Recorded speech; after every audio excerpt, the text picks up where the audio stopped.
Oh boy, there is so much weird and nasty and scary stuff that is going on, and the news is full of it all the time right now.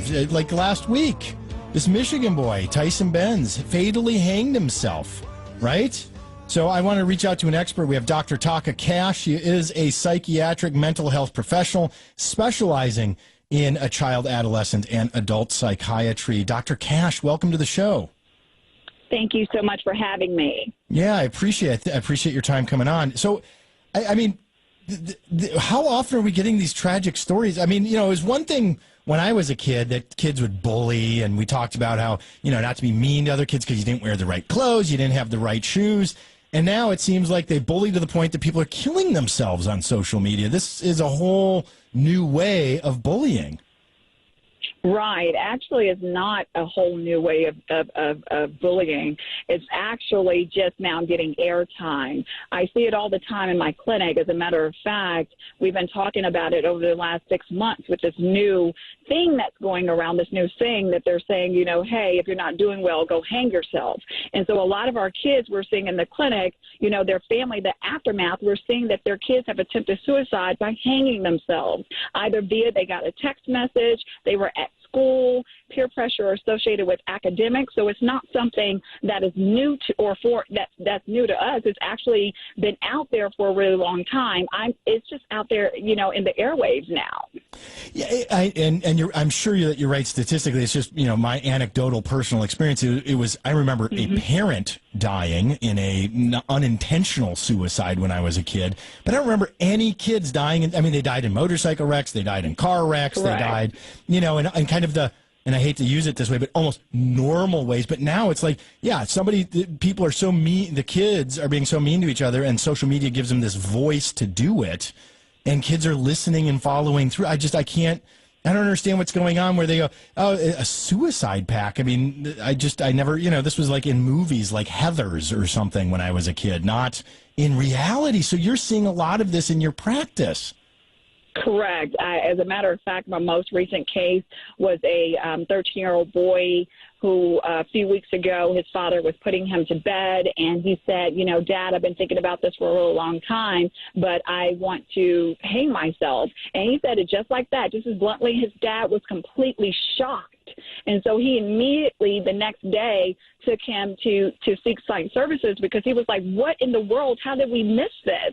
And so I don't know if you're familiar with the documentary and also book 13 Reasons Why, but that documentary truly is a great depiction of what kids are truly experiencing with social media, the pressures that are at school, and what they're, and how often they're actually exposed to this. They're exposed to this about 80% out of their day.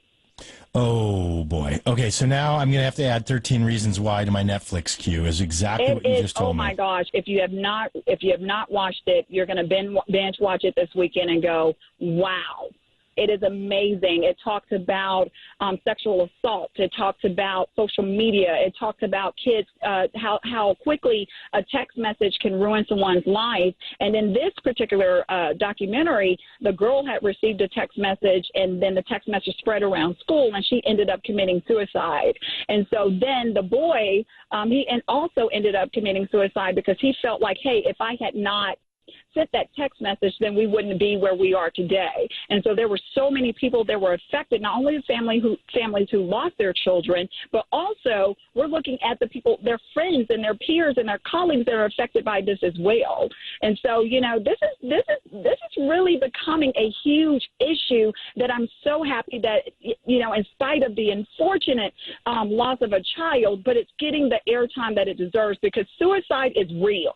It is very real. And our children, we're seeing that they're having poor coping skills, that their immediate sense of gratification is that I'm not going to cope with this. I'm immediately going to do harm to myself. Oh, man. Okay, so Dr. Taaka Cash is joining me on the phone right now. She is a psychiatric mental health professional. We're talking about our kids and social media. All right, so Dr. Cash, as a parent, I'm a parent. I have a 9-year-old son who's just beginning to that age where this is going to become a part of his life.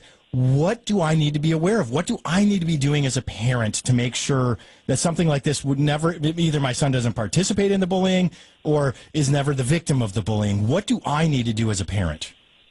The first thing that I'm going to tell you is to watch 13 Reasons Why with your child. Okay. 13 Reasons Why. It actually gives parents a true eye-opener into how to open up the lines of communication with your child, how to ask your child about depression, about bullying, breaking down the different dynamics. What I love about this story is that it truly allows different households to go, wait a minute, my child was right here in my house. How did I not see this?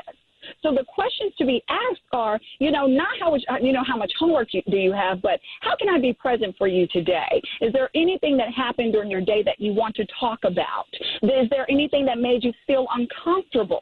How we actually phrase our questions, because a lot of the children, and it was based on teens that were in high school, that that their parents, when they would go home, the parents would ask them common questions. How was school? How's sports? All the pressures and things like that. But most kids were like, look, I don't want to talk to my parents because all we talk about is X, Y, and Z. They don't really care that about what I'm doing. And there was one key line in the story is that this girl said, I see my parents, but it's really interesting because my parents don't see me seeing them. Oh. And I thought that was so interesting, because what she was trying to articulate is that even in my space, and I spend this time at home, my parents don't even see me. They don't even validate me. They're not listening. And we could think as parents, because we're present and that we're there and we're providing shelter and we're working and we're doing all these great things, that we're actually doing a lot for our children. But these children want to know that we're here, we're present, that we're listening, and that we care.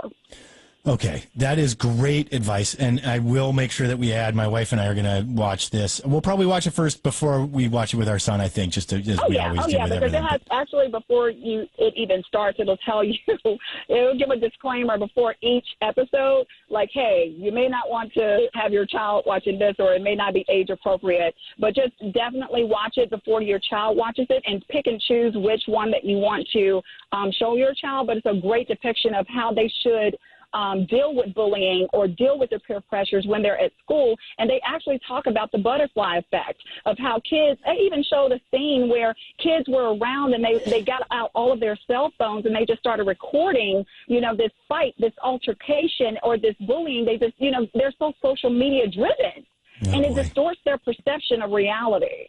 Oh, this is great stuff. I mean, it's great stuff. 13 Reasons Why is now in my Netflix queue. Dr. Taaka Cash, You're fantastic. I appreciate your time today. No, I mean that, and thank you so much for coming on the show. This is important stuff. Thank you so much for having me. Yeah, Dr. Cash, thank you very, very much.